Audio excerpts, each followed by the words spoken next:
Hi, and welcome to Thursdays at 3. Sorry, I'm a few minutes late. I had lots of technical difficulties today, but we'll talk about that more in a little bit. In case you don't know me, my name is Jen Wyatt, and I have this show weekly, Thursdays at 3, and I am a productivity coach. I specialize in helping women prioritize, organize, and simplify their life. It's a passion point for me, and I share weekly topics in here on my business page, but also I have a private group called Jumpstart Your Productivity. I have lots of content, lots of videos, and lots of tips and things in that group. So if you're not in that group, you can find that by typing Jumpstart Your Productivity and ask to join, and I will let you in. So today's topic is how our thinking affects our productivity. But before I jump into that, I want to talk a little bit about something that has been on my mind and kind of something that I'm doing about it. Lately, I've been kind of contemplating my life as a beautiful mess. And what that means is that my life is beautiful. I have lots of people in my life. I have children. I have great friends and a beautiful house, and I do things every day that I love, like doing this Facebook Live. I love to talk about productivity, time management, how to simply get things done better, more efficient, and not just to get more done, but to have more time for all those beautiful things in my life. But really, at the end of the day, I can be as productive and as organized as possible, but it really is kind of a mess. Life is messy, right? And we could clean it up and we can make it easier to get things done for sure, but it's still a beautiful mess because things happen and we have different roles. I have different roles that I play, and hats that I wear. I mean, if you listen to me or watch any of my videos, I do talk about wearing many hats a lot because we juggle a lot of things. There's, multiple things that we do in any given day, and it's beautiful, and it can be super messy, and my life is no different. I'm really passionate about these topics, and so I have learned skills that I want to teach to you, that I want to impart. But really, at the end of the day, it's a mess, but it's beautiful. Just putting on this Facebook Live today was a beautiful mess, so I am just hoping that this is something that someone needs to hear, because I literally had to do cartwheels to get it to happen. My laptop freaked out, started typing semicolons, shut down and kept restarting randomly. So there's that. And then I had all other things. But anyways, again, life is messy, right? But it's important to be able to roll with it, to have the skills and to be able to shrug it off and not get too stuck. And that actually goes really well into the topic I'm talking about today. But one thing I wanted to mention is that I am looking to connect with 10 women to take a questionnaire. It takes about 3 minutes, and this questionnaire is really it's questions about your time management habit, different ways, what kind of things do you want to hear? What kind of content are you looking for? What do you expect out of programs? Because one of my bends is to really deliver content that's valuable. I don't want to just sit here and talk for talking's sake. There's other things to do, right? But I want to deliver valuable content that enriches your day, enriches your life. And so that's what I'm looking for. If you feel like your life is a beautiful mess too, then I'd love to partner with you, to connect with you, to hear what you have to say on the subject. And for your time, and this is limited time, and this is for the first 10 women that sign up, I am offering, it's a 20-minute clear clutter session. So it's not a sales situation. It's literally, we'll take one area of your life, whether it's a messy desk or a closet or your kitchen or whatever area, or inside of our brains, because our brains can get super cluttered. I talk about that a couple of lives ago about how clutter isn't just in paper, or it's not just our desk, it's not just things. It's also can be inside of our mind. And so I want to spend 20 minutes with you clearing out that clutter, helping you organize your thoughts or your desk virtually. We do it through Zoom. Again, it's totally free, but that's my gift to you for filling out this questionnaire. So if you're interested, please either instant message me or leave a comment, and I will get that link to you and let you know how to get that free session. So on to how our thinking affects our productivity. And I kind of was already really talking about it in a sense that in my blog this week, and I'll put the link to the blog in the comments, I talk about the two different types of thinking. Now, there's lots of different thinking, and we do a combination of thinking every single day. Sometimes we think more one way than the other, but we really have two baseline types of thinking that definitely affect our productivity, and we operate more in one than the other about 90% of the time. Now, what I've outlined in the blog, and they're called different things, but one of the things, the first thing I talk about, it's like, when your day gets crazy and technology happens, my brain starts to be like, oh my gosh. So I'm trying to focus in and rein in here. And I'll tell you why in a minute, because if anybody who knows me can probably guess what my baseline thinking is almost 99% of the time. But the two different types of thinking are linear and then creative. Some people call it the creative one intuitive, but really I like to look at it as linear or creative. Now, the difference is a linear thinker, it sounds just like it's stated. You really like to follow a straight line. You like to follow processes, protocols. You keep moving forward. And in a creative thinker, they think more what people call outside of the box, or they think more kind of around things. It's never really in a straight line. Now, it's why it's important to know which type you are is because it really affects how we get things done and how we view how we get things done. Now that seems really weird, but let me talk about the first thing. It affects how we get things done, because when you're a linear thinker, let me explain it like an analogy of a map. A linear thinker on a road trip will look at their map and go from point A to point B to point C to point D. Straight line. Now, if there's a roadblock, a linear thinker will struggle with, well, do I go back now? I mean, again, this is real, like, broad brush. It's not like we're going to sit there and, do this, but this is kind of the thought process, right?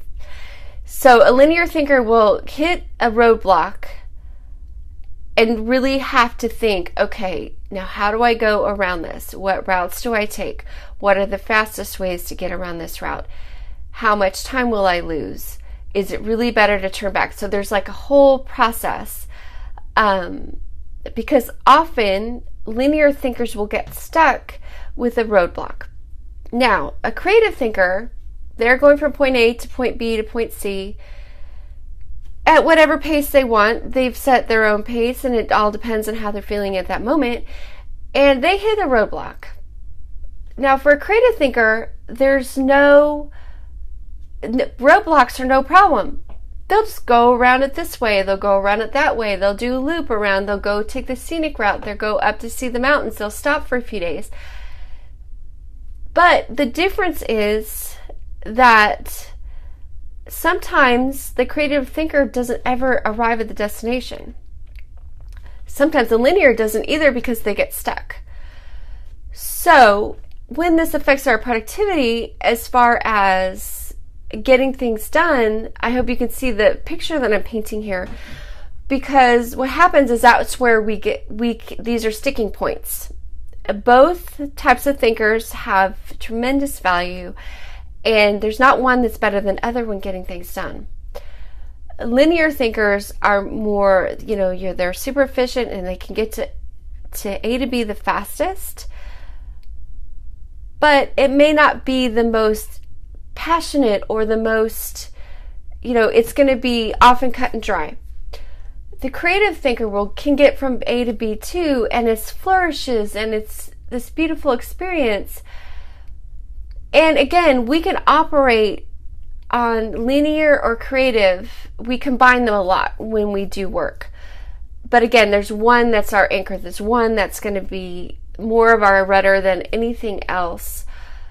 So think about it. Which type of thinker are you? Are you a linear thinker? Do you really like your checklist? Do you get thrown off when your day is interrupted? And anybody, again, who knows me, who's listened, can probably pick out that I am very much a linear thinker. That's why I love processes and protocol, and responsibility is in my top 5 in Strength Finders, because I really see the value in going from point A to point B to point C. And not that creative doesn't. I actually have my undergrad is in art, so I do have a creative side as well. And sometimes they do war against each other until I learned how to balance them out. And when I'm in creative mode, I'm all over the place. I am often scattered and I don't know what to do with myself. And so that's where I've had to really rein in both of those sides. But for the most part, I'm a pretty linear thinker. Like if you I'll get stopped and I'll get stuck and I'll be like, all right, so what do I do with this? Sorry, I'm adjusting the light so you can see my eyes. But that's just me. I have lots of friends that are creative thinkers, and they lean on me to help them stay on track, but it's often really hard because either way, no matter what type of thinker, life and even our projects aren't always about the end goal. It's about the journey. It's about what we learn along the way. And linear thinkers can miss those points, and creative thinkers can spend too much time in those things. But again, it's okay. One is not better than the other. It's just different. And so it's important, number one, to celebrate your uniqueness, because that, at the end of the day, we are all created as individuals. We are all created with different values and the way that we see things. But our productivity, speaking specifically about productivity, linear thinkers can have a hard time getting to that end goal because something that they planned out gets stuck. There's a roadblock, and it could take them a long time to process through, well, what do I do with this? Now I'm stuck here, and I'm sitting here looking at my to-do list, and I don't know how to move past this. So it's important when you're a linear thinker, even though predominantly that's the group that's going to be rocking their checklist, it's important to know what is your sticking points. Because for a linear thinker, and for me personally, I need a plan B. I need a plan C. I need to know if this happens, then this is a course of action. And so I actually have, and when I talk about processes in my productivity challenge, I really recommend having those little 3x5 cards on your desk that basically say, if this happens, if my schedule's interrupted, then I need to do this. And that's for real linear thinkers. That's for that person that gets stuck often, or gets stuck in a really big way. I keep 3x5 cards for certain instances, but then I also have developed kind of a elastic thinking around my day, because I have an ideal week, I have an ideal day, but anybody who's ever worked with an ideal week and an ideal day knows that it's simply ideal. This is where I want to work. These are my time blocks, and this is what I'm striving for. but you have a phone ring, or your pet gets sick, or someone needs an appointment or talks to you, or if you work in an office, half of my week I spend inside of an office situation. Somebody knocks on your door, or you need attention, or your meetings get scheduled around. And it's important for a linear thinker to have that elasticity in their process so they don't get stuck and give up on their day at 10 a.m. I have done that, and it causes a lot of procrastination and a lot of feelings that you have to work through. So it's really important to be elastic if you're a linear thinker. Now, creative thinkers love to be all over the place. And it's important, and I know a lot of creatives too that are very structured because they have developed that skill. So elastic thinking and structured thinking are skills that you can actually learn. And that's a lot of what I'm going to be talking about in June. I've labeled it time management. It's more self-management. That's how I teach time management, because it's learning how you work best, and then how to use that to get done what you need to get done and not get hung up on what you aren't. Hopefully that doesn't sound cryptic, but really it's about how do you work best, and when do you work best, and how do you get that done. And this is the first piece of it, is understanding how your thinking affects the way that you get done. Now, creative thinkers, and I have some tips that I've outlined in my blog, so you can go ahead and go there if you want to read deeper in this subject. And if you're on my mailing list, just side note, I am actually starting to send out the link to this Facebook Live and a link to the blog. So if you're not on my mailing list, I'll put the link on how to get into that. I'm giving out a free get it done type of thing with that right now. And if for some reason you don't want to, see the link, or can't find the link, you can also just leave me a comment and I will send that link directly to you as well. But creative thinkers, they struggle most with staying on task. Like, they get easily bored with what they're doing because if it's too structured. Creative thinkers like to be all over the place. I work a lot of different types of creatives, and and it's always a challenge for me because it's kind of like Doug from Up, right? It's like doing my work, squirrel, right? Bright shiny object syndrome. You see that a lot. It's a lot of entrepreneurs are creatives because that's where we get into business, because we're stimulated by creating content and we want to deliver fun and engaging things. But it's hard to get things done. And that's where, when I work with people, we delegate or we figure out what works best. But it's really important for that group to really focus on what are the one to three things that I need to get done today. And stick like those on glue until you can cross them off your list. Or if you don't like checklists, don't use them. If they don't appeal to you, if they make you feel like you're in a box, then create a bullet journal. Do it with little flowers instead of boxes, or whatever holds your attention, whatever makes you happy. Because again, getting things done and meeting goals, it should be a fun process. It's a journey. It's learning things along the way. It is that accomplishment. It is hanging that bright shiny medal on the wall. I love to run in 5Ks because I love that medal, right? It proves to myself that I completed it. But really, the run isn't about the medal. It's about how I did along the way. How was my pacing? How was my timing? And that's the same with any project, any goal, is that journey. But I want to say, and I'm going to wrap it up because I've talked about me wanting to connect with you because I want to connect with 10 women. I've also talked about the difference between creative and linear thinking, and how important to know what type of thinker we are. And the reason why is because if you're a creative thinker and you are trying to follow a program or a process that was created for a linear thinker, you will be frustrated and you will be spinning your wheels. Likewise, for a linear thinker, if you are trying to do a process that's woo-woo and out there and it's like we want to be different, so we're going to try this, you're going to feel the same. You're going to feel frustrated and overwhelmed and stuck, and you're not going to know why. And it's not you. Well, it is you, but it's not you, right? It's not that you're wrong or that you just don't fit in or you're a square peg trying to fit in a round hole.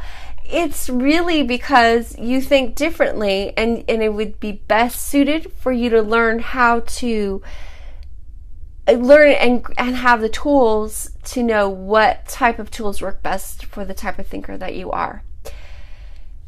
So, hope that was helpful. Again, I'm looking to connect with 10 women to fill out a questionnaire, and then for filling out the questionnaire, I will invite you to schedule a Clear the Clutter session with me. It's fun, it's quick, it's not a long, drawn-out process. Again, no obligation, it's completely free to you, and I won't be selling you or pitching you. I just want to meet you. I want to connect with you. I want to say, hey, what's going on in your world and how can I help you?